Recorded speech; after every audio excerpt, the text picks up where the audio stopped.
This episode of Experiences You Should Have is brought to you by Soul Blends, handcrafted in Oregon from botanicals to bottle, multiple healing balms, salves, and moisturizing products to bring life to your skin. Check out Soul Blends and use the code EYSH to receive 10% off your order. Hiking in the desert at night to avoid the heat, like you'd see rattlesnakes come out. I mean, those were out during the day too, but you'd see like tarantulas.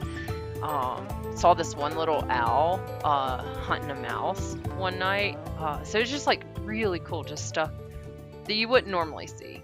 Welcome to Experiences You Should Have, your how-to guide for amazing experiences. I'm your host, Gail Manasco, and today we are hiking the PCT.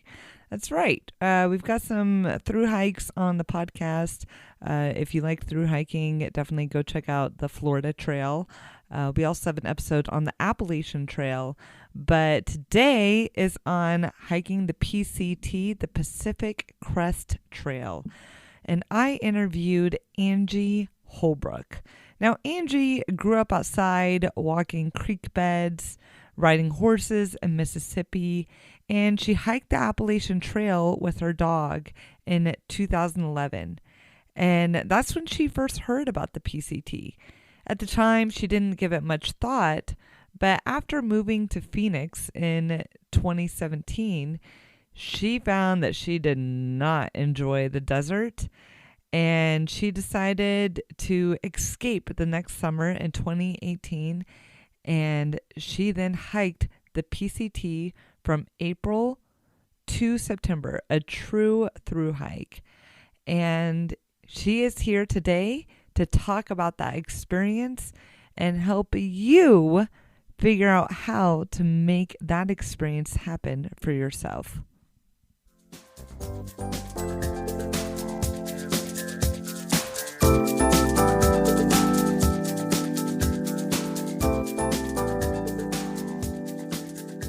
Welcome, Angie, to Experiences That You Should Have podcast. Awesome. Thank you. Thanks for having me. This is great. Yeah, so we are talking about through hiking the Pacific Crest Trail, or also known as the PCT. So let's just dive into this hike. When did you hike the PCT? And also, what is the PCT? So the PCT is one of the national scenic trails that goes from Mexico to Canada through on the West Coast, through California, Oregon, and Washington. It varies from year to year in mileage because of fire reroutes and stuff like that, but roughly it's about 2,650 miles. Yeah, it's a lot of walking. Yeah, that's And I did it a couple years ago in 2018 is when I through hiked. Wow. Now, Yeah. was this your first through hike? It wasn't. I did the Appalachian Trail on the East Coast, like 10 years ago, Yeah. 2011. So that was my first hurrah. Wow, look at Yeah. you. It's It was almost good. a triple crown, right? Yeah, the Triple Crown is in my backyard. I ran on it yesterday, so that's sights are set. Okay, can you tell our listeners what the triple crown is? Okay, so the Triple Crown is if you have hiked all three of the longest national scenic trails. So there are shorter national scenic trails, like the Florida one that you've also discussed. But the three that comprise the Triple Crown are the AT, the Appalachian Trail on the East Coast that goes Georgia to Maine, the Pacific Crest Trail on the West Coast that goes Mexico to Canada through those three states we just discussed. And then the Continental Divide Trail, the CDT, is that third jewel, is what they call them. And it goes Mexico to Canada, but through the Rockies. So, Yeah, That that is one's a some little bit longer. hiking. Yes, it's great. So the CDT is the longest and the hardest because you have to like actually know what you're doing with passes, snowshoes, navigation, and all that other stuff. But Mhm, yeah, mhm. so that's the triple. Wow, so you've done the Appalachian Trail, and now you've done the Pacific Crest Trail. Is the Yeah. Continental Divide in your future?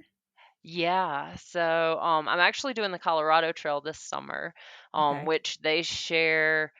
Uh, the Colorado Trail and the Continental Divide Trail share a border for quite a bit. It's not the full length of the Colorado Trail, but so I'll be hiking on it a little bit this summer. I'm excited. Hey. Yeah. So when you hiked the Pacific Crest Trail, did you do a northbound route or a southbound route? I did do northbound. So I started April 17th, so mid-April-ish, um, and then finished September 21st. So Wow. Now, how many days is that? And it was 5 months and change, like a little over 5 months. So that is commitment. it was great. Yeah. That is a truly commitment. Now, did you hike this solo? Did you hike it with friends? I did. I started solo, but I'm sure like all the other through hikers you've talked to, you're aware that you'll meet people on trail. So, you call them your tramily or your trail family. So, you bounce in and out of groups. As some people want to take more time in town, or some people hike a little bit faster. But yeah, most everybody that I hiked with started solo, and Mhm. then we just all kind of grouped up and hiked together. So, what was your reason for hiking the Pacific Crest Trail? So I had hiked it in 2018. 2017 had been a really crap life year for me. So I had moved to Phoenix after never being in the desert before ever. Oh. And yeah, I had a very romanticized view of Phoenix or the desert in general. It's like there's gonna be stars and cactus and all this wildlife. But no one told me that it was 123 degrees in June. So I lasted one summer in Phoenix, and then uh I was like, I've got to get out of here. Where am I going to go? What's next? And I was like, well, I'm already, 4 or 5 hours from the terminus. Like, let's just hike. So, yeah, Wow. after a first year in Phoenix, I said, when my lease is over, I'm going to bounce. And Wow. yeah, So, it's did you great. just move out, move your stuff in storage, and In start the storage. hike? Yep. Yeah. When my lease ended, threw everything in storage and drove home, left my car back at my mom's house, and then flew out to San Diego to start. Wow. Yeah. What an amazing venture to just know that you're going to be on this trail for 5 months. Yeah, it was great. Like, it's extended time in the woods, I definitely think is something that everybody should experience at some point, which is why I think like your podcast is amazing because these are experiences, everybody can go on a 1 or 2 night camping trip. But to spend, that extended period of time, like even a week in the woods just to like get away from technology and forget about emails and Mhm, all that good mhm. stuff. Well, don't they call that forest bathing? Yeah, isn't that nice? There's a term Yeah. for it. Yeah. I live in Oregon, so we Oh, have a lot of yeah. forests here, and the PCT is not far from where I Oregon was live. my favorite state on the PCT. Really? Yeah. Oh, you're getting on my good side. Oregon was That's definitely my favorite. right. Uh-huh. The friendliest people, the nicest Right? I people, loved beautiful it. forests. Yeah. That's fantastic. Okay, just holler at the organ. Well, let's uh let's go on this hike with you. I would love if you could help paint the picture of the hike. So you started Mhm. in California, Mhm. like the California-Mexico border near, Correct. yeah. Yeah. And And in April, so that's fairly good weather. California's a pretty temperate. yeah, so there were still like that was one thing that I didn't want to wait too long because I didn't want to start too early because if you start in March, then or even earlier than that, I've seen some people start earlier than that. And it gets so cold and you still have snow and all this other stuff. But I wanted to avoid the snow because I'm not a cold weather person really. Mhm, But I mhm. also, after living in Phoenix, where we get our first 100-degree day in April, um, I wanted to avoid that as much as possible. So I didn't want to push it to that like May timeline. So I hit just that mid-April was like it was perfect for me. There were definitely still some sections in SoCal where it was real hot in the desert. Like we would take little 5-hour siestas under bushes, like just to avoid hiking in the heat of the day. But um, that mid-April start date was perfect for me that particular year because of the low snow. Mhm. Now, would you say that more people do the northbound or the southbound route? More people do the northbound for sure. I do have a couple of friends that have southbounded it and they loved it. They said that when they got to the Sierra, there was hardly any snow on the passes, so they didn't have to worry about post holing or really route finding much at all. But most people do northbound. Yeah, yeah. Yeah. So you hiked through California. What was your favorite part about that part of the trail? Definitely the Sierra. So, because California is huge.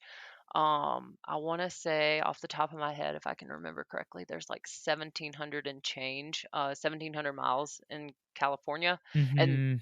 all of the purists are going to quote me because I know that that's not the exact number. But so you break California up into like three different sections. You've Mhm. got the desert, which is like the first 700 miles. And then you have the Sierra, and then you'll have just Northern California. Northern California is pretty nondescript. But the Sierra was absolutely my favorite part because I'm from originally Mississippi and our highest point's like 800 feet in the state. Um, and we have lots of beautiful pine trees. Everything is absolutely gorgeous and green, and there's lots of rivers and stuff. But it's not the Sierra Nevada, where your highest point on the PCT is 13,000 feet at Forester Pass, and you're waking up. Yeah, Woo! so you get a Wow. 13. You can even summit Whitney as a side trail. It's not on the PCT, but you Yeah. could do it as a day trip. But so yeah, you don't get these 13,000-foot views. And it was something I'd never seen before. So it was absolutely stunning. Every day I woke up and I was just, I don't know, you wake up and the Sierras are your doorstep. It's great. Uh, Wow. so Ah, Yeah, the Sierra gorgeous. was definitely my favorite part of California. Okay. So, and then what was the third section in California? Northern California. Yeah. So, it's got a lot of really pretty things. Like Castle Crags Wilderness was really pretty, but the year that I came through was really bad with forest fires. Mm, mhm. So by the time I got there, like Mount Shasta, I could barely see Mount Shasta. Yeah, Um, uh-huh. the visibility was not great. I think my view of Northern California would have changed if the scenery would have been a little bit better because of the forest fires, but the Yeah. people were great. There's one little town in Etna or in California called Etna, and it was so cute. Like I love it. When we hiked in there, they had like a work for stay hostel, so it was just like you do some yard work and they'll give you a couch to stay on. Um, Great. and there was a bar right down the street that all the hikers were going to go to that night, and it was so cute. Um, I walk in and everybody's sitting at the table and they've got live music and it's just, locals that are sitting around. And one of the young guys that was the waiter for the table that I joined, he was standing there and he was watching the lady that was singing, and he was just standing there, socializing with all the hikers. And he had this like big grin on his face, and it was so cute. He like looked at the lady that was singing, and he goes, "Y'all, that's my mama." It was so cute. So like Oh. so they had like a family night karaoke kind of thing going on, and it was just like the best time. So even though NorCal didn't have the best in views, it was like I loved Etna. It was the best little town. All right. Okay, I'm gonna put that on my list. Yeah. Roll down to Etna and maybe Right? do some karaoke one day when. Right? Yeah. So, Yeah. yeah, so Northern California is just by the time most northbound hikers get there, it's hot, it's dry. People are ready to be out of California because they've been hiking for over 1,000 miles. So, I don't want Yeah. to discredit it, but Sure. I was ready to be done with it by that Okay. time. All right. So then you entered Oregon. Oregon. Hey, Oregon. So But take me through this amazing state, oh my gosh. Oregon. So, well, like that's another thing that I love about being on trail is just like the people that you get to reconnect with. You put out this like announcement that says, "I want to hike this trail," and everybody that how people move around and stuff. So the very first town that I went to, I used to in college, I used to work at a coffee shop in like Tennessee, Oh and one of wait, our where in Tennessee? Bristol, I the know. Is that where King College is? yeah, yeah, I Yeah. went to Virginia Intermont, so it was like Okay. right next to King. Yeah. That's like Wow. right. Yeah. Did I used to did you live go in to King? Tennessee. No, but I spent 18 years in Tennessee Okay, and what part? Franklin near Okay. Nashville. Yeah, I Yeah. love Franklin. That Wow. aw, that's awesome. I bought my dog's raincoat in Franklin on the AT. Oh, that's Oh wait, funny. that was maybe? Well, No, Franklin just isn't by kidding. the AT That's though. North Carolina. Edit that out. Yeah. Franklin is That 30 was 10 minutes years south ago. of Nashville. Yeah. Yeah. Yeah.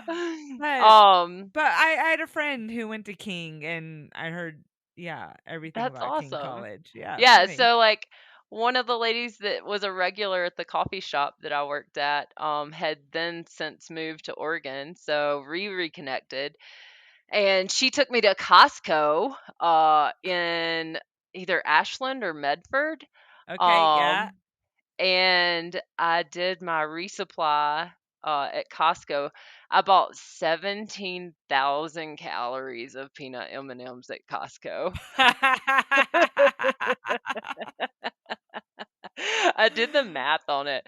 Um, it was and then I just mailed it just for the heck of it. Um, That's funny. Were it you was sick great. of peanut M&Ms by the time you got through all of those? A little bit. I never thought I would have been, which is why I bought so many. Yeah. But I was a little bit sick of those peanut M&Ms, but that's where you just share and make friends. Yeah. Um, Yeah. so I got to reconnect with her in Ashland, and Ashland's a cute town. it was so cute. Like she took me on like a just a drive tour of like Main Street, and like there's a Uh-huh. theater there. Yeah, there's a lot of theaters there. Almost a year-round Shakespeare festival is there. It's Yeah, yeah. That's so cool. I really want to go back and like see all the little like niche things It's a that I cool town. It's super yeah. cool. Yeah. Where are you in Oregon? I'm in Bend. Oh, I love Bend. I Yeah. went into there too and took a side trail to Smith Rock. Yeah. Awesome. We have a podcast episode on rock climbing Smith Rock. No way, that's awesome. Yeah. Yeah. Ah, next Bend, time I'm in Oregon. Bend, I'll hit you up. Oh, you better. Absolutely. um, but yeah, like Oregon is just beautiful. It just it when I first walked in, like my very first day in Oregon, it was uh just absolutely stunning. I met two ladies that were on a trail run and they gave me some chocolate and some grapes that morning. One of their names was, I think it was Roxanne and Maria. But they were just like the nicest ladies. They pulled over on the side of the road and they were like, "Do you want some breakfast?" And I was like, "Okay." I love it. And then, yeah, up from there, like y'all have like, uh, what is the volcanic, um, Oh wait, rock area? are you talking about like Crater Lake or no, but that's south of Bend. Yeah, so y'all have Crater Lake too, Yeah, and then yeah. there's Obsidian. Oh yeah, we have lots of Oh, it's obsidian so flow. Yeah, it's beautiful, cool. Obsidian's super cool. so pretty. Yeah. And then you get to Bend and you have these super awesome people that I was like, "Hey, I'm gonna like hitch into Bend," but like the lady I was staying with, so like there's a town. Bend is kind of like a triangle, and there was a town that was like 20 minutes north of or like away from Bend. Redmond or Redmond. Sisters? So I Redmond, was gonna yeah. stay with a lady that lived in Redmond, and the hitch that I got, I was like, "Well, I'm going to Bend first to get resupply, but then I'm gonna go to Redmond." They were like, "We'll wait for you." So they were like, "We'll totally go out of our way and like take you into Redmond too." And I was like, "No, don't worry about that." But like the people were great. Um, and then you get up to Mount Hood, and it's just absolutely stunning. And then Oh, you can Hood is like, gorgeous. isn't it? It's so gorgeous. I I love it. love that area. Yeah, so Absolutely love Oregon it. was just, like, fantastic for me. And then I went into Portland for 3 days, uh, and then Fun. It's where yeah. 20-year-olds go to retire. Yeah, the guy at the library thought I was homeless. It was really cute. I, like, went in to update my blog, and he was like, um, you know how, like, you can get a library card if you have a driver's license that has, like, your local address? And, Yeah. he was like, "Do you want a library card so you don't have to check in at the desk every time?" And I was like, "No, I'm okay. Thank you, though." And he goes, "We have workaround addresses if you need one." I was like, I'm fine. I'm just walking." I love it. I love it. Yeah, everybody was so helpful. Oh, wow. Wow. Did you get any voodoo donuts while I you were did, in Portland? absolutely, absolutely. I think I ate 2 or 3, I can't remember. They were really good though. Yeah. And I know there's the whole voodoo versus blue Oh, yes, a star. Blue Star, right. Yeah, there's that rivalry, There's a thing, there's right? totally a thing. I mean, I've had both, but I think I'm gonna have to go voodoo. Same. I'm Yeah, okay with it. I'm yeah, okay with it. same, same. Um, like the actual voodoo donut that I got, like of a voodoo doll. My favorite aunt is from New Orleans. I do have to preface that. So like, Okay, alright. I can't not get a voodoo doll donut. When I go to Voodoo Donuts. So that was definitely it was my favorite. It was my Yeah, favorite. alright. Um, So where'd you continue on after getting your donuts and, yeah. So took the bus back to Mount Hood. And stayed there. I think I hiked a mile and a half in because I was like, I'm not going to take 4 0 days just for Portland. So I made it a mile and a half. now for our listeners, can you please explain the 0? All right. So the 0 days are days where 0 trail miles are walked. So they can be on trail and you can just like camp somewhere at a beautiful lake, but like it's literally like 0 miles of forward progress.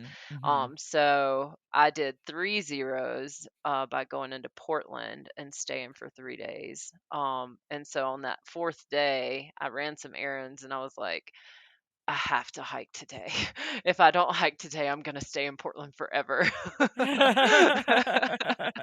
And so I took the bus back to Mount Hood, and then I was like, you know what? I think I've just got it like a mile and a half in me. Those donuts were really heavy. And then continued north. I want to say it's another 50 miles to Cascade Locks, which is the river that separates, or Cascade Locks isn't the river, but the bridge that separates Oregon and Washington. Yeah. So then you I accidentally walked into or walked across the bridge 3 times because I was so excited about getting down to Cascade Locks and being done with that second state that I didn't check the map. And I walked across the bridge thinking the town was on the other side. And I get into Washington. Oh. I'm like, I'm here. Where's my burger? And then I'm like, I checked the map and realized that I walked way too far. And so I had to walk back across the bridge. Oh, so is that And negative then miles now? right? I counted, and then the next morning, I woke up and walked back across the bridge. So, it was great. Yeah. You did that bridge, I man. did all of it, all 3 times. Um, yeah, and then Washington started, uh, and Washington is the last 500-ish miles there too. So, and it was gorgeous. It was green. It was hot. It was cold. It was dry. It was rainy. It was everything that you would expect.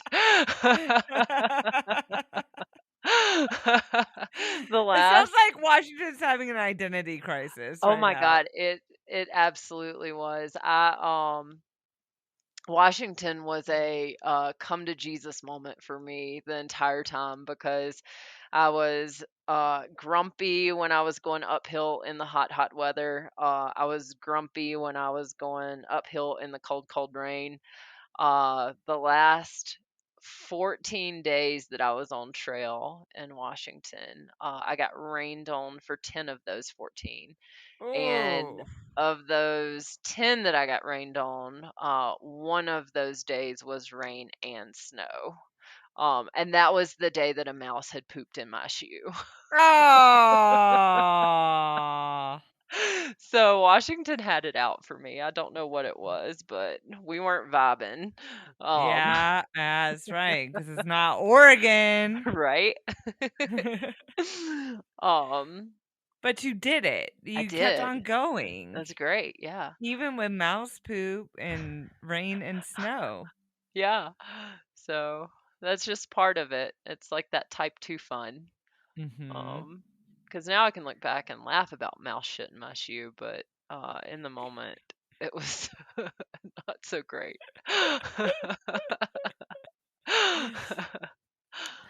So so the northern terminus is in Canada, right? It is. Well, it's on the border. Okay. Um, the and then yeah, you walk to Manning Park, which is in Canada. Um, Tell me about that last little bit. Where were you mentally? What was going on? How'd that feel? uh, it felt really surreal. Um, but also I was ready to be done. I had already booked my plane ticket to North Carolina. I was hoping to drive to my favorite beach in North Carolina and just sit in the sun for 3 days.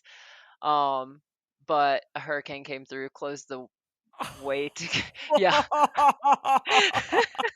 Wah, Yeah, wah, you couldn't even get wah. to the beach, like, it was all flooded, so, like, I flew into North Carolina and hung out with my friends and everything, but I was really hoping Okay. you'd so anyway, I get to the monument and, you're like, "Wow, I did it, like, this is it." Um And then but there's weather rolling in, right? Like, I'd wanted to finish a day before, because that was the last clear weather day that we were gonna have, and I didn't didn't make the deadline.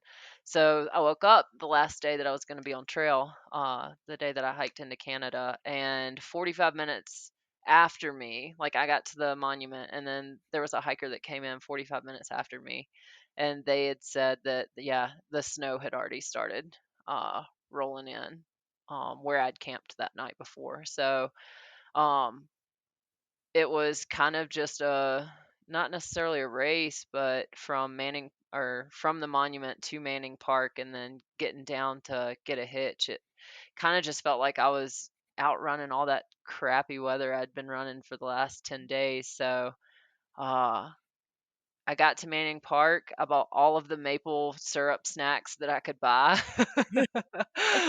And then went out and hitched like and just in the I think it was like not even a uh 10-minute span of me having my thumb out. This really awesome lady picked me up and took me all the way to Vancouver. So, Cool. yeah, it was Cool. great. It was really good. Good. Oh, So, I love that. I love it. Now, did you have a trail name? I did. It was LOL.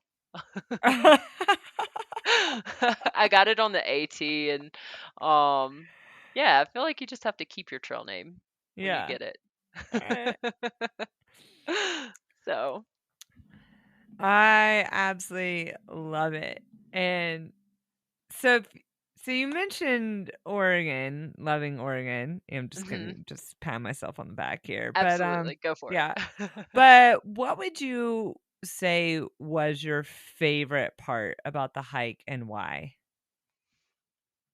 So favorite part just in absolute general was just the nature of it all. The nature, the wildlife, the scenery, the solitude at times, being out in nature. One of my hands down favorite days, in relation to wildlife was I was in the Sierra and this Pacific Crest Trail and the John Muir Trail coincide for again the John Muir Trail, I want to say, is 220 miles, Mhm. and they share a border for a good portion of that. Again, not 100% of it, but a lot of Mhm. people can do the JMT as a through hike because it generally only takes about 3 weeks. So a lot of the workforce Mhm. can get 3 weeks off. So a lot of people will bring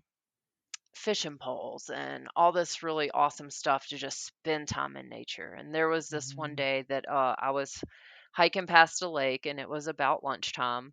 And there was this guy on the side of the trail and he was skinning up a fish and he was about to fry it up for lunch. He had just caught it. And I was like, wow, that's awesome. I was like, just talking to him for a little bit, and he's like, "Yeah, I just caught this one. Probably gonna try to catch one more for another lunch." And I was like, "Yeah, cool. I'm getting kind of hungry too." So anyway, I hiked on, probably quarter mile, Yeah. uh, and see this big pile of like rocks up on my right. And there's rocks everywhere, but like one particular boulder was like, "Come have lunch on me." And I was like, "Okay." So I climb up on this little boulder, and I'm probably 10 feet above the trail and I can see Mm. it, below me. And I'm facing south where I'd just come from, like looking at the lake and seeing this guy off in the distance skinning his fish. And this little coyote just like trots by. And he doesn't really pay me any mind. I know he probably knew that I was there. But he doesn't look at me. He doesn't do anything. So I'm just like sitting there eating out of my bear can, and I just like watch this little coyote trot across the trail. And he goes somewhere over to the right, and I was like, "Wow, that was really cool."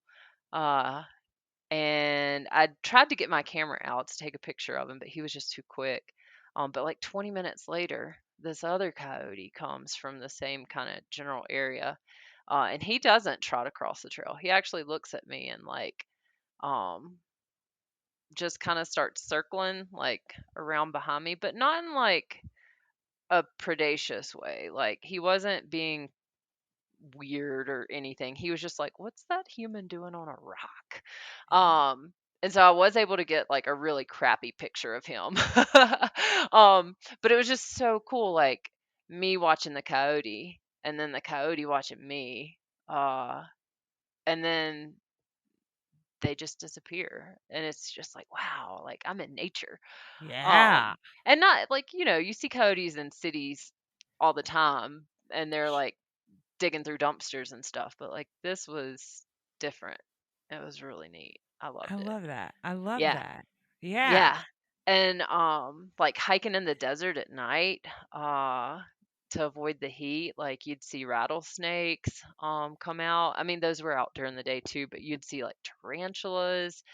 Saw this one little owl hunting a mouse one night. So it's just like really cool, just stuff that you wouldn't normally see. Were you worried about being bitten by a rattlesnake or No, I really like snakes though. Probably more so than the normal person. I would touch every snake that I found, unless it was a well, rattlesnake. okay, I'm like, hold on here. Unless it was a rattlesnake, I would like pet Okay. its little butt.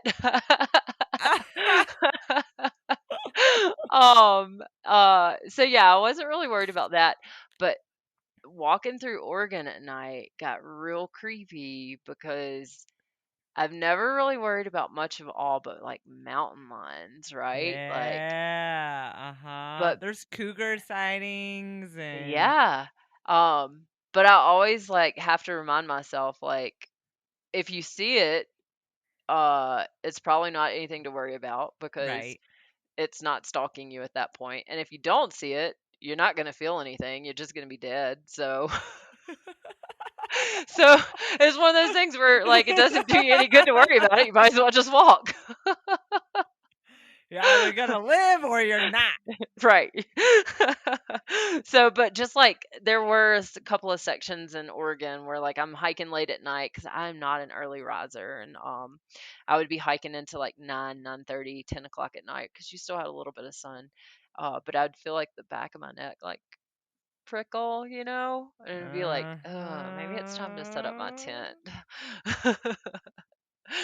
So, LOL. I hope you're staying safe. right. Well, we're talking, so that ended up well, huh? Yeah, it was totally fine. I ever never even saw one. That but So, it would probably saw you. yeah, that there was no doubt in my mind. There were a couple of Mhm. sections where there were things that saw me and I didn't even know they were there. Mhm. Mhm. So, what would you say? So, you talked about the best time to start the hike for Mhm. you going northbound was April was a good Mhm. time frame. But what if you were going north to south? When would you want to start that hike? I want to say that my friends start that. I think he started like early July. Um, because you want to. Yeah, I think it's like the timeline on that is like late June, early July. Okay. Mhm. And then you finish, I want to say he finished like late October. He went pretty quick. He didn't take a lot of zeros. Mhm. Um, Mhm. so yeah, anywhere from that June, July to August, like or late September, October, November-ish. Mhm. Mhm. So you've hiked the AT and the PCT. Mhm. How would you compare these two? Which one's harder or easier or how Yeah. how are they They different? I mean, I know the AT goes up every single mountain peak. Yeah. Yeah. Absolutely. Yeah, the AT actually was physically harder. There are some sections in New England, Maine, on the AT where you actually get to a ladder, and you have to climb a ladder. Like they didn't like there's rebar in the rock in Maine, to where you're physically going straight up. Whereas the PCT is graded for pack stock. So you could actually ride a horse, and people have done it before, like through rides, where you could ride a horse from Mexico to Canada because it's just that very gentle grade. So physically speaking, the AT is going to be the harder trail for me at least. Mhm. Um, Mhm.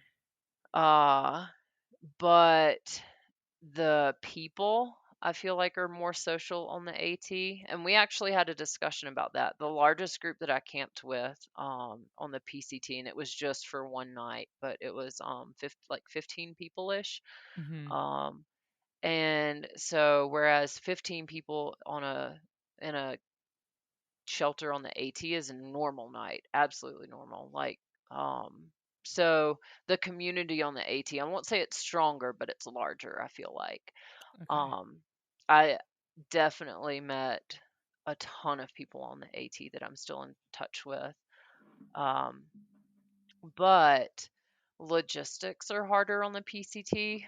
Um, and I feel like you just have to plan your day a little bit better, because of the heat in the desert and having to take those like midday siestas in the shade to like conserve your water because you're going, there's a 40-mile stretch between water caches, or it's super hot, so you want to avoid heat stroke or heat exhaustion. Up to the Sierra where you have to wake up early in the morning because the river crossings aren't as high in the morning because everything's still frozen over and it hasn't melted. So, Mhm. Mhm. and then into Northern California where, forest fires and everything like that, like the logistics, like in my head, I was like, I need to camp near Forest Service Road because if lightning strikes tonight and starts a forest fire 2 miles that way, I need a quick bail route if, you know, Mhm. shit goes sideways. So you never really had to worry about logistics like that on the AT. There Mhm. was generally always shade, there was water pretty much constantly until like Pennsylvania-ish.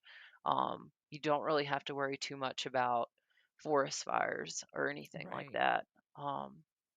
So yeah, the logistics of the PCT were a little bit harder, but the nature more than made up for it. Yeah. Okay. Yeah. Cool. Cool. So it's kind of if you wanted a people hike, I would say go for the AT. Or if it was like maybe your first through hike and you wanted to get your feet wet, do maybe the AT. But if you were going for that nature experience, I would definitely say the PCT would be the one to do, Okay. for sure. All right. Oh, Yeah. I feel like that's a tough decision if you're It trying it, to it weigh. absolutely is. Yeah. It would be a real hard choice to make if I could only do one. Right. Um, Right. Well, what type of skills do you need to hike the PCT? so I definitely recommend uh people take a wilderness first aid course, um, or a wilderness first responder. And you don't have to, but when I was on the AT so many years ago, there was a day in Pennsylvania. I was coming out of Duncannon and it was hot, it was uphill, it was exposed, it was relatively dry. And there was like I got lightheaded and dizzy, and Mhm. nauseous. I was like, this is weird. I didn't eat anything out of the ordinary down in Mhm. town. Mhm. I was like, why am I feeling like this? I was like, I'm so thirsty. I was running out of water. And like I just felt like doo doo. And I got to the next water source and I didn't even filter my water. I was so thirsty. I was so hot. I was so exhausted. I was just like, I'm there's mosquitoes in it. I don't even care. So I just drank the water and then went to bed early that night. Like if I remember correctly, I went to bed at like 6 or 7 o'clock, which was early for me. And then the next day I felt fine. But it wasn't until 2 years later that I took a wilderness first aid course, that I was able to like self reflect and realize, oh, that was heat exhaustion. Like I absolutely had every sign and symptom of heat exhaustion. Mhm. Uh, Mhm. and so, uh, knowing that, like, if I would have known that ahead of time, I probably could have headed that off a little bit better.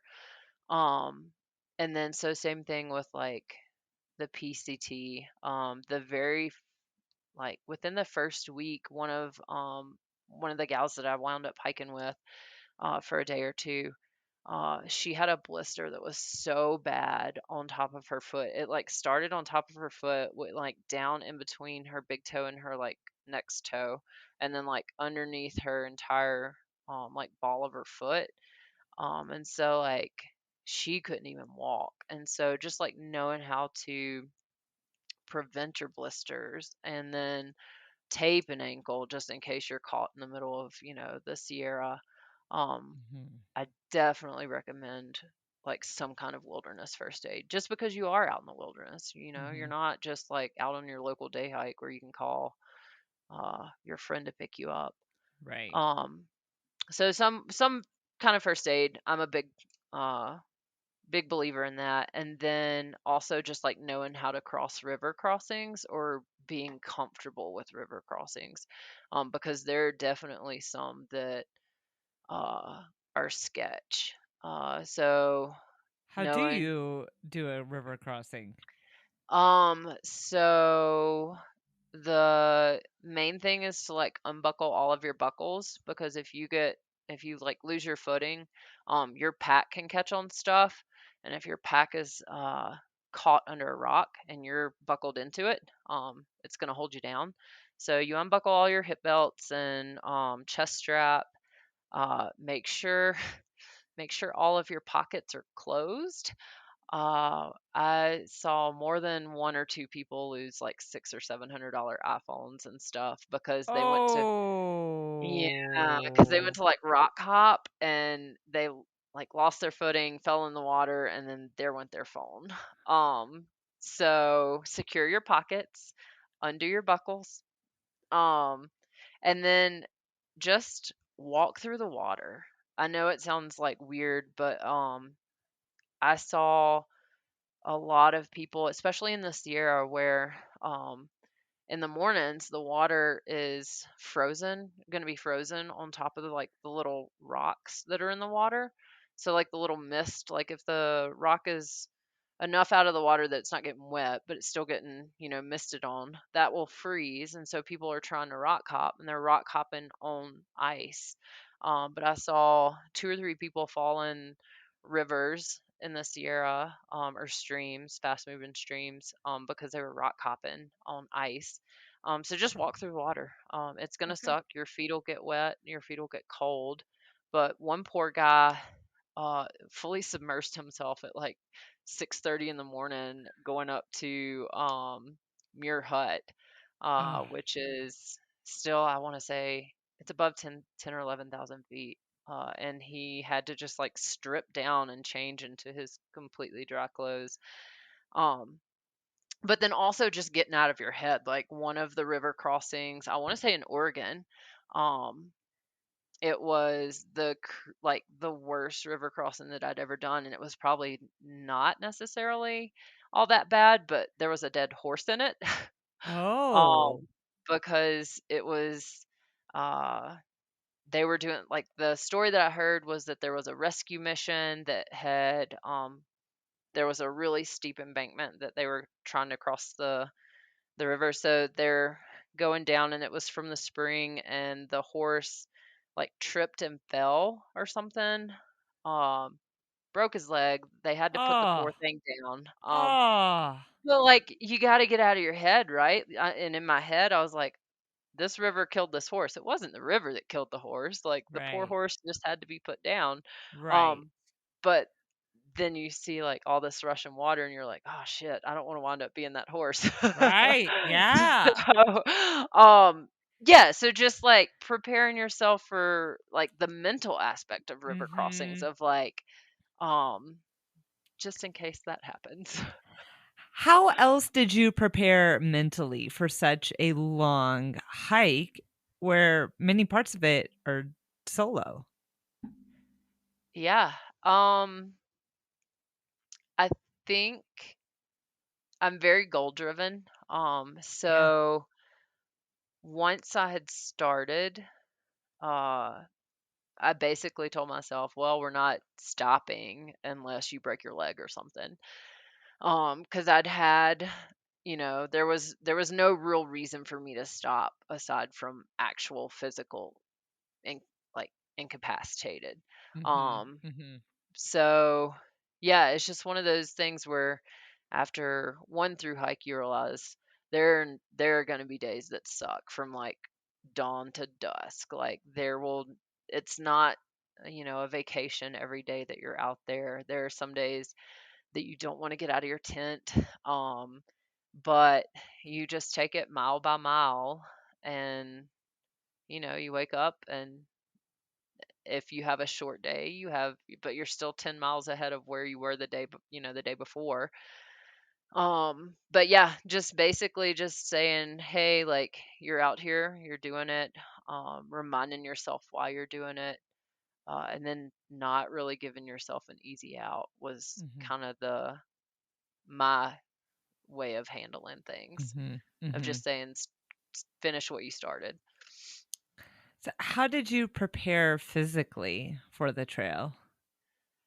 So I did do a lot of like day hikes, and like weighted day hikes. I lived in Phoenix, so the Grand Canyon was in my backyard. I did a lot of Mhm. um, driving up. If I had 2 days off, I'd go to the Grand Canyon and just hike down, backpack in, just like an overnight or something to Indian Garden, um, or Phoenix. Like the one thing I do love about Phoenix is there's a lot of hiking and there's a lot of biking, and um, there's Brown's Ranch is one of my favorite places in Phoenix. There's over 100 miles of trail there. So literally at the end of the day, I get off work, I could take a backpack out and just hit a new trail every time. The whole time I lived in Phoenix, I never finished every single trail in Brown's Ranch.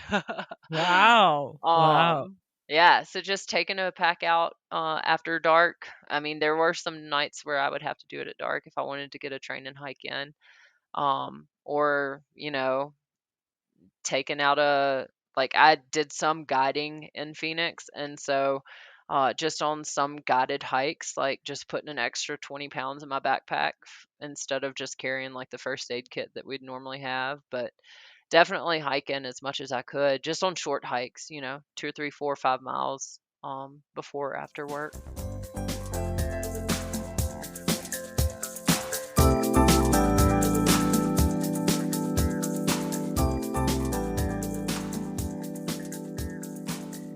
Now let's talk about your pack and what you put in your pack. What kind of pack do you have? So I had uh, a pack that I loved from the AT. It was an older version of Osprey's Aura 50 liter. So Osprey redesigned their entire pack line, and added like an anti-gravity system. And so my pack is before that, and I loved it. Um, so I used that for the first 700 miles, and I love that pack so much. It's actually right there in my little closet. um, Oh. but I didn't want to ruin it because I didn't know how much we would be glissading in the Sierra, which is where you have to like slide down the snow. Um, or Wow. yeah, I never did it. We didn't have to. Sounds cool, right? Yeah, it But does. It does. yeah, but I never did it. So I wasn't sure if like that was going to tear up my pack, or the rivers were going to tear up my pack. So I eventually got, when I got to the Sierra, I replaced it with the Osprey Asia 58. Um, and it's one of their ultralight packs as well. So, uh, yeah, just the Osprey 50 and then upgraded to the 58. I wouldn't say upgrade, but swap to. Yeah. Now, what were Um, the essentials in your pack? Um, so I loved I have an enlightened equipment quilt.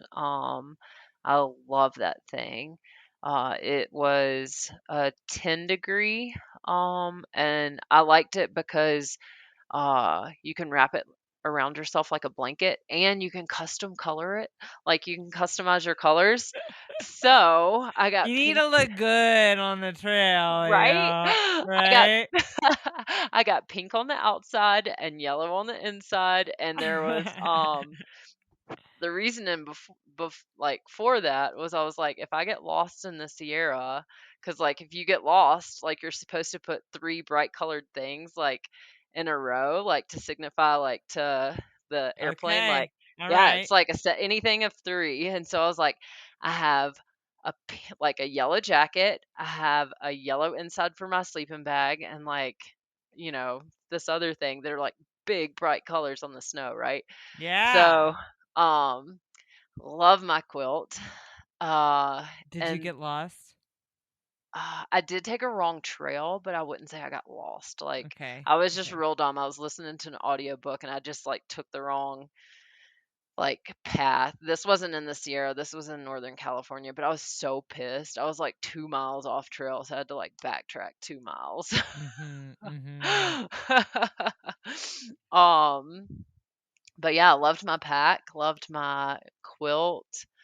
Um, and then, yeah, having a good little puffy jacket. I did have to get like a slightly warmer jacket when I got to the Sierra because what I had wasn't quite working.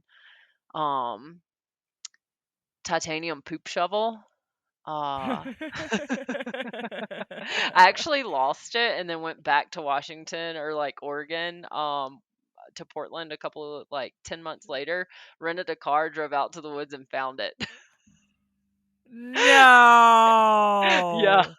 Yeah. Was it worth that trek to go find it? Absolutely. Absolutely.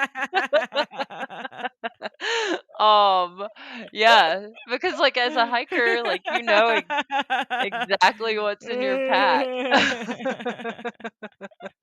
It was absolutely worth it. All right. Because renting the car for the day was, I think, $45, and the ultralight titanium poop shovel was, like, $45 with shipping, so I was like, "Ah, it's a wash. If I find it, great, and if I don't, like, I'll just buy another one." But I wanted mine back. So I opened gut hooks, figured out where I lost it, drove around to the Forest Service Road, hiked in, there it was. Um, Oh, it's fantastic. yeah, that was my Absolutely fantastic. favorite thing in my pack for sure. Um, one Okay, thing, this is a yeah, personal question. uh-huh, Um, how do you wipe? How do you yeah. So, what do you do? so I don't use toilet paper because if toilet paper gets wet, Yeah. it's useless, right? Right.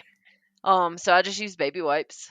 Um, like you can buy them like the just like the Huggies Natural Care or whatever. And then wring So them you out. just put them like in a bag Yeah, or just put them in a Ziploc, wring them out like cuz they're real heavy, right? With like the water weight. yeah. Yeah. So open the pack, like basically dehydrate them.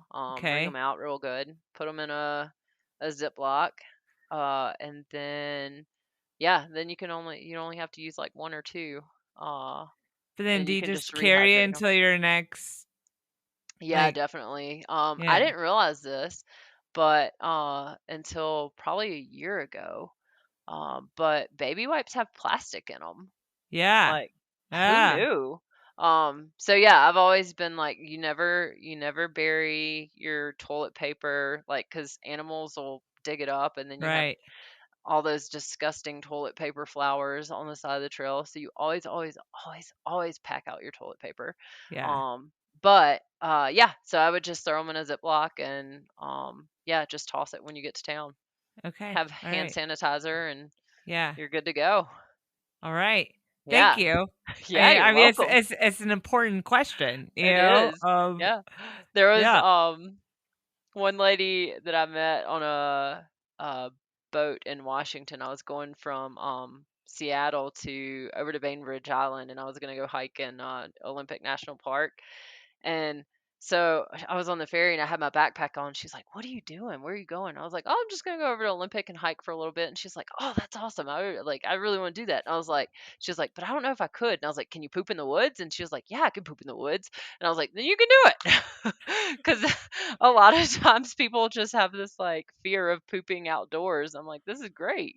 This is the Yeah, I best, mean, there's a whole poop complex, right? of I mean, people not being able to even poop in a public restroom. That's true. Yeah, sometimes people don't even they don't poop at work. They can only poop at home. I'm like, wow, Yeah. there you. That's impressive. Right. Um, No, it's uh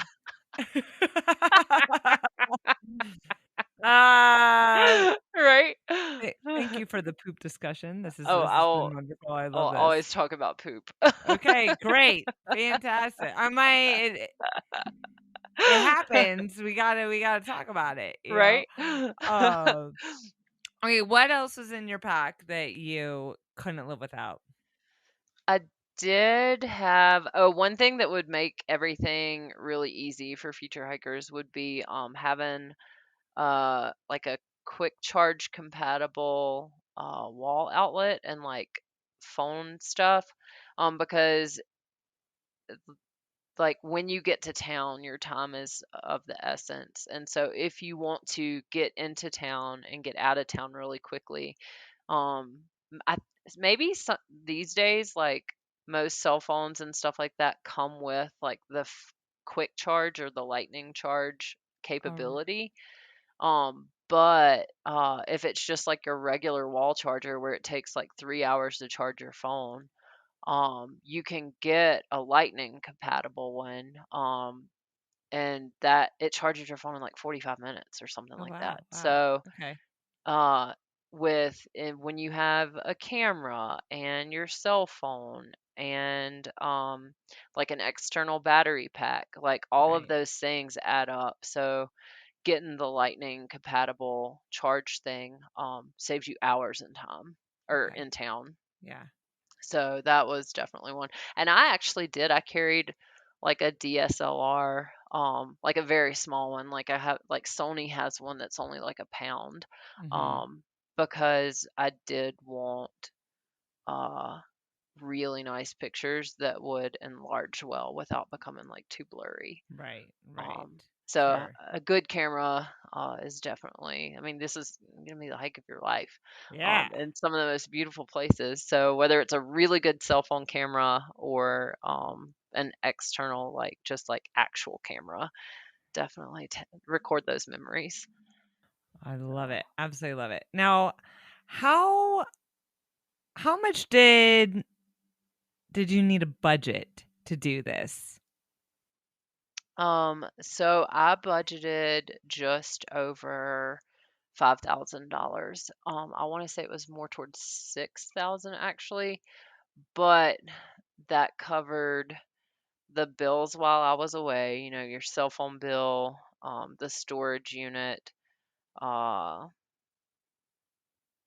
that was that might be really the only two bills that I had while I was on trail, just because, you know, What about I health didn't have an insurance? apartment. So, that's a great question. I actually got really lucky that my employer kept me on. I was on a leave of absence. So, my vacation that I had accrued, went towards paying my health insurance while I was, uh, Wow. yeah. So Pretty great. I got really lucky there. Yeah. Um, so because yeah, that's a big one for a lot of people. Is what do you do about health insurance? And I actually like haven't had to do a through hike yet where that's been a huge been big the issue. same. Yeah, Yeah. good. Good. Um, but that covered, that money covered, getting to the trail, getting back from the trail, that had enough of a padding for, uh, I did take about a month after I finished the trail to try to go to the beach in North Carolina. um, and then go back home, pick up my car from my mom's house, and then yeah, and then I did wind up back in Phoenix for like 6 months afterwards, but it was like the most beautiful time of year because I finished the trail in September. So like as you roll into Perfect. October, yeah, that's when Phoenix Perfect. gets better again. See, now you're being a snowbird, Yeah. doing your Right. summers in California and Oregon and Washington. Right. Summer house, Yeah, winter house thing. right, Um, so yeah, so having roughly about $1,000 a month, Mhm. um, gives you plenty of buffer, to, splurge when you get to town and have that pizza. And, you know, I'm not gonna say get a hotel room every night because that's not it wasn't feasible for me, but once or twice a month, um, those things definitely like I even got sick in California. I had to get a hotel room for 2 nights. I got norovirus in Oh Bernie, California. no. It was not a fun day. It was No. not. Um, there was a whole noro outbreak. And so just those unexpected hotel things, right? Like that Yeah. was Right. $150 that I never expected to have to spend because um, Sure. no one plans to get sick. And Right. some Right. of the hikers that were around me had to actually go to the hospital and get fluid. So it's like one of those things of like, Ooh. yeah, just like emergency money. Right. I would much Mhm. rather see somebody come off trail because they want to come off trail than they're forced to come off trail because Mhm. um, they just didn't have quite enough money saved up ahead of Right. time. Right. Now, what about permits to hike the PCT? Did you need a special permit? So the PCTA, the governing body of the Pacific Crest Trail, they issue special permits. They do 50 a day. Um, like, and so you do have to sign up for a permit. Um, and the one that's issued by the PCTA is free. Mhm. You don't have to pay for it. But it will be an all-encompassing permit. Like if you get your PCTA permit, you don't have to worry about any other permit. You just carry it with you, and then you're good to go. If you don't get a PCTA permit, whether I want to say that they say that you have to hike 500 miles to get the PCTA permit, so it doesn't have to be a through hike, but it does need to Mhm. be a long section. Um, if you and they do it by lottery system. So I want to say off the top of my head, I want to say November 15th is the day that they release 35 permits a day. Mhm. So they'll do 2 rounds of permits. They'll do 35 in November. And then they'll do another 15, those remaining 15 Mhm. permits per Mhm. day. Those are released in, ugh, God, it's been, I want to say either January or February. Okay. All right. So if you don't get in on the date that you want, then you can still hike. You just have to go through each individual governing body of permitted systems. So like if one area in California needs one and then 20 miles up they need another permit and then 20, however much, you just Mhm. have to get all of those individual permits on your own instead of going through the PCTA. So Got it. you do need a permit, but they're free, and it's just a matter of how much work you want to put in, or if you're lucky enough to get the date that you want. Got it. Got it. Yeah. Now, what about like accessible portions of the hike? Mhm. If you don't know off the top of your head, we can do a little research and add it to the show notes. But does Yeah. anything stick out of any like Yes. boarded planks, like in like the AT had some of those sections? Yeah, so off the top of my head, the only thing that I can really think of is the area surrounding Crater Lake. Yeah. Um, because it was relatively flat, like the perimeter trail. I mean, it was uphill a little bit, um, but it was sandy, so it wasn't like super rocky. The sandiness actually surprised me. It felt like we were walking on the beach there for a little bit. Yeah. Um, but if someone had like wider tires on like a wheelchair or something like that, um, or if they had um, like maybe balance issues or something like where they wouldn't have to worry about stepping on a ton of rocks. Like Right. it's been a couple of years, but like that's the one section that kind of springs to mind. Yeah. Um, and then maybe uh Tuolumne Meadows in the Sierra. From what I can recall walking north out of Tuolumne, um, the trail was relatively flat and beautiful. Yeah. I don't recall it being too like I remember it just being an easy walk. But I also don't really remember how wide the trail was at that point. So, but there was some really pretty like waterfalls and stuff, and I do remember there being a lot of bridges. So maybe that one would be accessible, but I'm not 100% sure on it.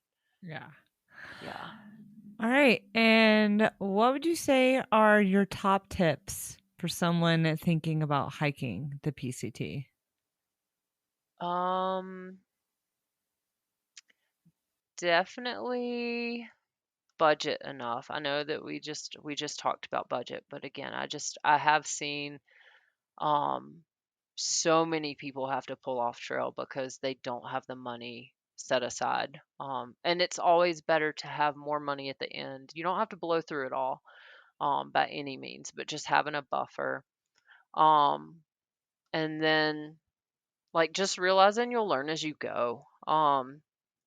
If you get a weekend and none of the gear that you originally bought is working for you, just and that's another part of that budgeting buffer, right? Like Hmm. Hmm. realizing that your sleeping bag isn't warm enough or your shoes were great for 20 miles at a time, but 20 miles at a time for 14 days on end, now you might need different shoes or something.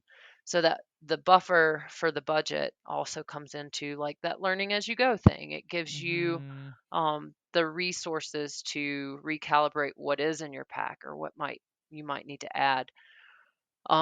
Don't give up just because you're 2 days in and things aren't going well or you're hot or your feet are sore.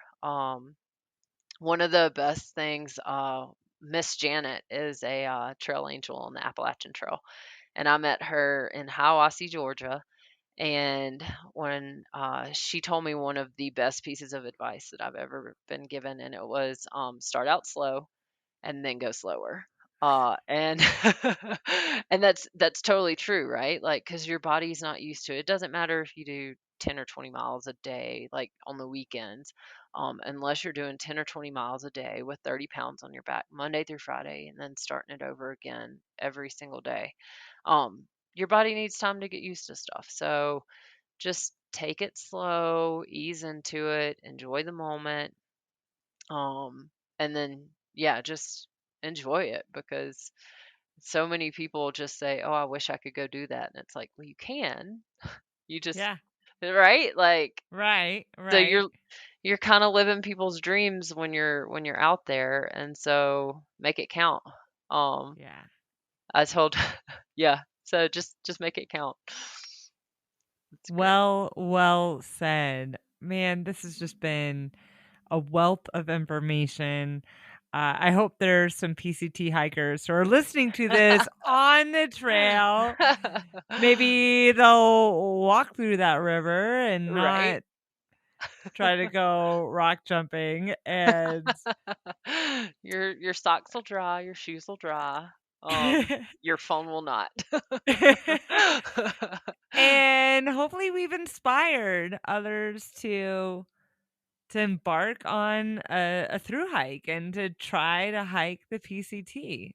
Yeah, it's definitely a really great time. I Yeah, don't regret it one bit. Um, it yeah. was fantastic. Hey, actually, I got one more question before I say goodbye. Yeah, So, I mean, I'm even thinking about, okay, when is there a time in life when I could do it? yeah, And I've got a kid right now. I've yeah, got a very busy work schedule. I definitely don't have 6 months to take off, but you think, okay, well, maybe when my kid graduates high school or something. So, yeah. what was the oldest age that you saw hiking the PCT? So there were definitely people in their 70s, that were on trail. Um, Yeah? yeah, because when I was on the AT, and granted this was 10 years ago, but I met a guy that was my dad's age, and my dad at the time was, oh gosh, 65, 66. Yeah? So, and I definitely met people that were in their 70s on the PCT. Um, so S yeah, you can so do you it. don't have to be You 20 don't. years old to No, go do this, but no. this could now start to be a goal when you realize. Yeah. And that's actually, I mean, that's a very valid point because like most of the people that you see are in those absolute polar opposites. They're either straight out of high school, straight out of college, Right, or they're retired, and they have all of this extra free time. Like that middle ground of, um, I don't know yeah, exactly what you call like 30s, 40s, 50s. right, yeah, Um, but yeah, where most people are busy with family, with jobs, with life. Um, right, that's probably, I mean, I wouldn't, maybe like only 20% of the trail. I would say most of them are under 30 or over 50 or 60. right, right. Well, this has been some really good to think about. Yeah. I don't know, you're inspiring. You're very inspiring, and The PCT's in your backyard. I Legitimately. know, I know. Yeah, so And I they're gotta still get my kid to school right. and Um, gotta figure yeah. that part out, right. Well, and there are little maps. I couldn't tell you, but like they break the PCT down into like letters, um like you'll have California section A, section B or whatever it is, and like Right. same thing with Oregon and Washington. So y'all could go out and do like a weekend and do like section J, wherever the hell section Right. J is.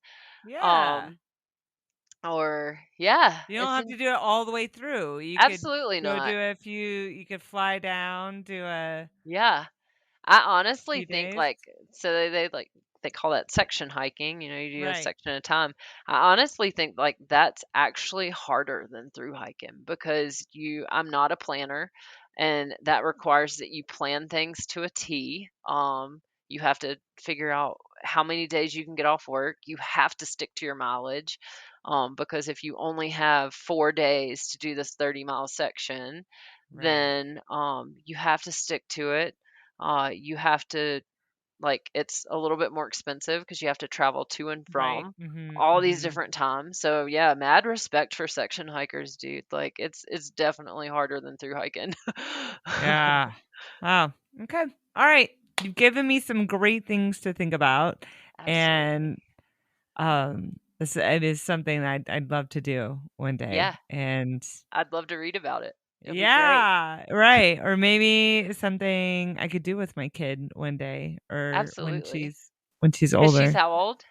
She's 6. Oh, that's so cute. So we got some time. We got some Yeah, time. But little tiny baby hikes. right. Right. Yeah. Right now there's like a lot of bribing with Yeah, fruit snacks just each quarter just throw them mile. down the trail.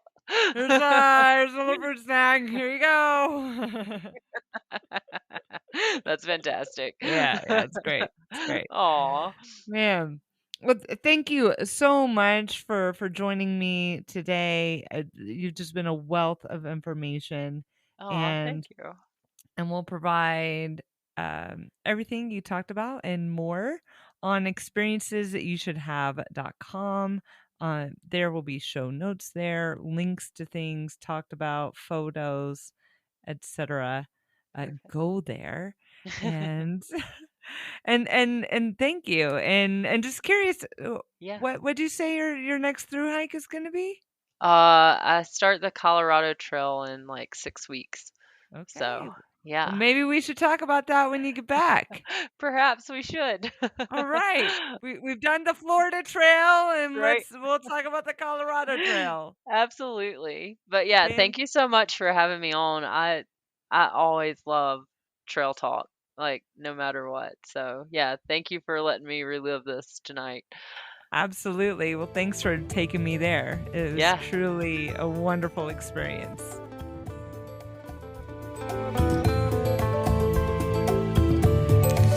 Thank you, experience seekers, for listening to Experiences You Should Have. Like I mentioned earlier, if you have through hikes on the brain, definitely check out the Appalachian Trail podcast. And that's with J-Mo, who through hiked the Appalachian Trail, who can really also talk about goal setting and the mindset behind hiking it. Also, if you don't have enough time to hike the PCT or the Appalachian Trail, look into the Florida Trail. It's about half the distance of these hikes, and would still require time. But check it out. The Florida Trail, which is Florida's through hike, which I believe that took Aaron Frankie about 80 days. So if you can get away for 80 days, go listen to that, because that is a really cool through hike that's a little bit off the beaten path. Thank you again for listening. If you are listening from an iPhone, please click on that purple podcast app and search for this podcast, and please leave us a 5-star review. It would be absolutely wonderful. If you haven't subscribed to the podcast, please subscribe and tell your friends about experiences that you should have. This is an indie podcast running on indie budgets, and what we need is more listeners. So please tell your friends, your family, your enemies. Tell them about experiences that you should have, helping you figure out how to make amazing experiences happen in your life.